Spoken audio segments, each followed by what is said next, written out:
Lance Stroll et Aston Martin semblent avoir renforcé la relation népotiste qui affecte l'écurie depuis l'arrivée de Lawrence Stroll.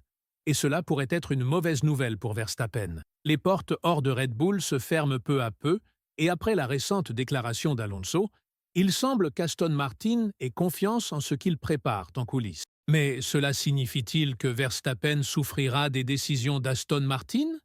Et si oui, quel avenir l'attend?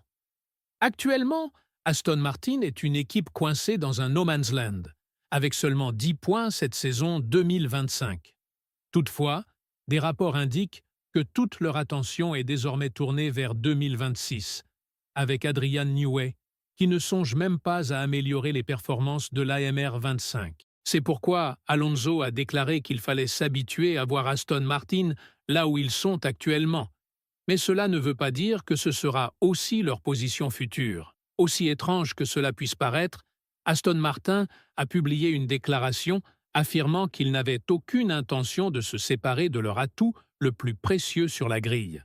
Lance Stroll. Même si cela peut sembler ridicule, c'était aussi quelque peu attendu, compte tenu de la manière dont les gens de l'équipe perçoivent Lance. Hormis les points obtenus en Chine et à Melbourne, l'équipe basée à Silverstone n'a pas encore été menaçante dans le championnat, et miser sur Lance ne semble pas être la meilleure stratégie à court terme. L'année 2026 marque le début d'une nouvelle ère, et Aston Martin est attendu comme une force majeure. En coulisses, il dispose d'une équipe solide et d'un excellent motoriste avec Honda.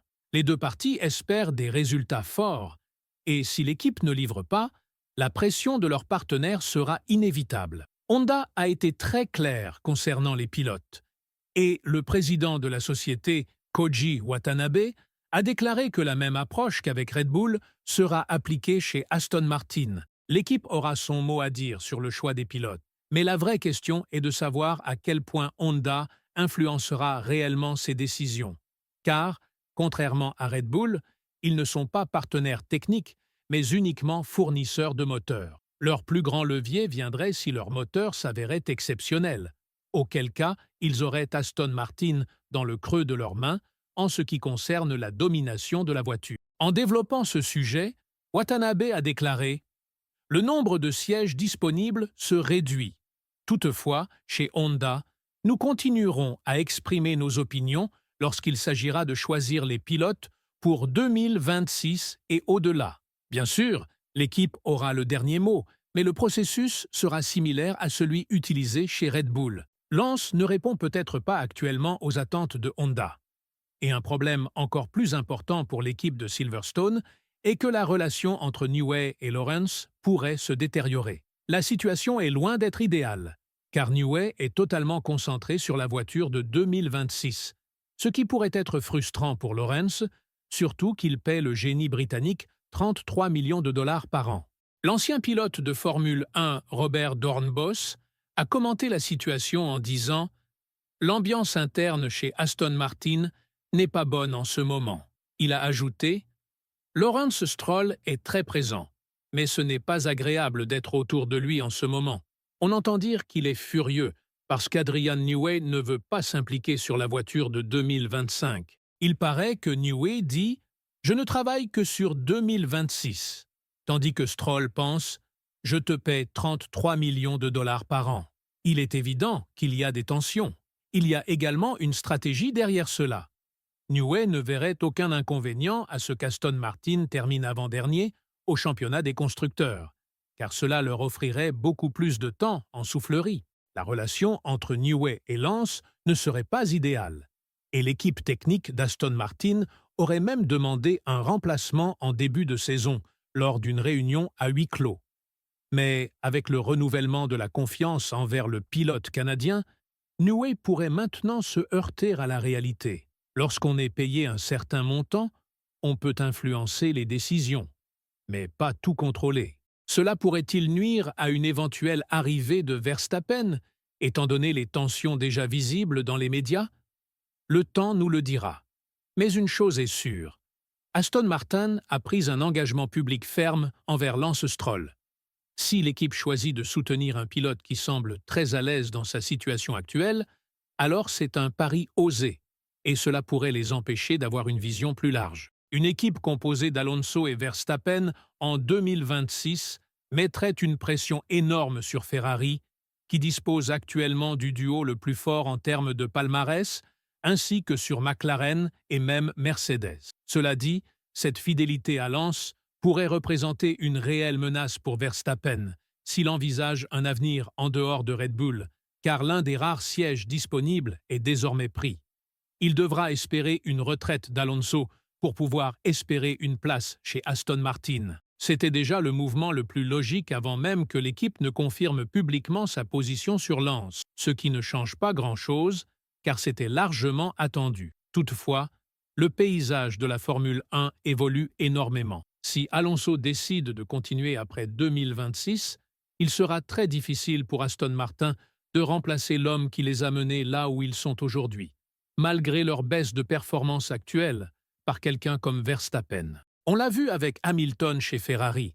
S'adapter à une nouvelle voiture ne se fait pas du jour au lendemain. Même si la situation est différente, il faut rester objectif. Le scénario le plus probable, avec un duo Lance et Max, serait Verstappen dominant en tête de la grille, tandis que Lance se bat en fond de classement pour grappiller quelques points, ce que l'on voit déjà chez Red Bull aujourd'hui. Aston Martin peut déjà entrevoir ce qui pourrait se passer dans leur propre garage si rien ne change rapidement, à moins qu'ils ne construisent la voiture la plus rapide de loin, ce qui semble peu probable face à l'expérience moteur de Mercedes et Ferrari. Fernando Alonso s'est également exprimé sur les rumeurs de retraite. Bien qu'il ait d'abord affirmé qu'il arrêterait après 2026, il hésite aujourd'hui à le confirmer. En parlant de cela et du partenariat avec Honda, le double champion du monde a déclaré « L'an dernier, certains facteurs nous ont convaincus lorsque nous avons discuté du contrat. Mais après 2026, je ne sais pas. Je prendrai saison par saison en fonction de ce que je ressens et de ma motivation. Pour l'instant, je suis très motivé, mais je ne peux pas garantir ça pour les 3 ou 4 prochaines années et risquer de nuire à l'équipe. » Alors on s'est dit « Allons jusqu'à fin 2026, puis on discutera honnêtement pour voir ce qui est le mieux pour l'équipe. J'ai une excellente relation avec Laurence et Lance, donc on pourra en parler ouvertement. Cela pourrait être une opportunité pour Verstappen. S'il devient disponible et que le contrat d'Alonso touche à sa fin, le meilleur choix serait de remplacer un champion du monde par un autre, encore plus titré. Max apporterait un élan incroyable et la lutte pour le titre commencerait dès le premier jour. Compte tenu du personnel de haut niveau recruté chez Red Bull et du partenariat avec Honda, cela pourrait être une offre difficile à refuser pour Verstappen, surtout vu sa nature compétitive. Mais pour que cela se produise, il faudra attendre de voir comment Honda réagit à toute cette situation. La vérité, c'est que peu importe combien on essaie de modifier le récit, la réalité reste la même. Lance a montré du potentiel dans le passé, notamment chez Williams, mais il n'a jamais vraiment prouvé sa valeur lorsqu'on lui a confié une voiture véritablement compétitive. C'est pourquoi le pilote canadien restera toujours sous surveillance, surtout après certains accidents désastreux, comme celui au Brésil l'an dernier ou à Singapour en 2023. Avec tout cela en tête, que pensez-vous de l'engagement d'Aston Martin envers Lance Stroll? Et surtout, pensez-vous que cette décision pourrait leur coûter cher? Dites-le nous dans les commentaires. Et ensuite, n'oubliez pas de regarder la vidéo qui s'affiche à l'écran maintenant.